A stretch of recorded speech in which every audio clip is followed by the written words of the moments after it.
I'm knitting a drawstring cord for a project, and I am clearly about to lose a game of yarn chicken. I still have this many stitches on my needle to bind off, and this is how much yarn I have left. I'm not going to make it. So I want to show you a little trick on how to bind off when you don't have any yarn. I'm going to show you how to do it here, and then I'm going to undo this later and redo it without stitches. So here I am, and normally, you know, if I'm binding off, I would knit my next stitch, and then I would pass the stitch below over and off. Here's how you bind off if you don't have yarn. I'm going to slip my stitch knitwise. I mean, I suppose it could be purlwise, but knitwise. And then I'm not going to knit it. I just slipped it over, and now I'm going to pass the lower stitch over and off. It's like this doesn't even exist anymore. I slip the next stitch, and then I pass the lower stitch over and off.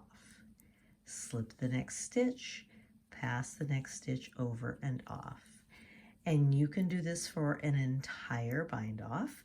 It's not going to be very flexible because there's no extra yarn in it from knitting. But if you're desperate, you're desperate. And slip the next stitch.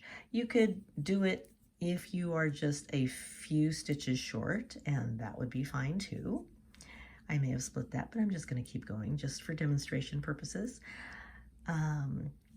If you have to finish the very end of your bind off this way, it will look a little bit different because these stitches are not as tall as the ones I was doing before because I'm not working the stitch.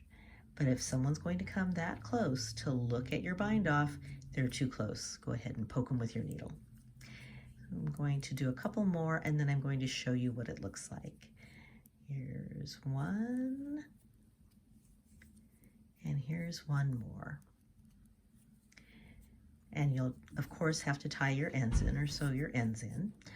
I'm going to put this stitch over here right now just so it doesn't fall off.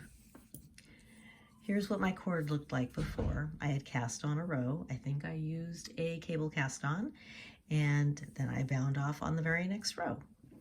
And here's what it looks like over here where I'm binding off without yarn. So here's the before, and here's what I just finished making to show you. And it's shorter. It's not particularly stretchy. This is a little more stretchy. Desperate times call for desperate measures. Haha, yarn chicken, you're not the boss of me. And I think this cable will actually fit better in the eyelets that I have set up for it. So I think I'm pretty happy all around. Good luck with your knitting.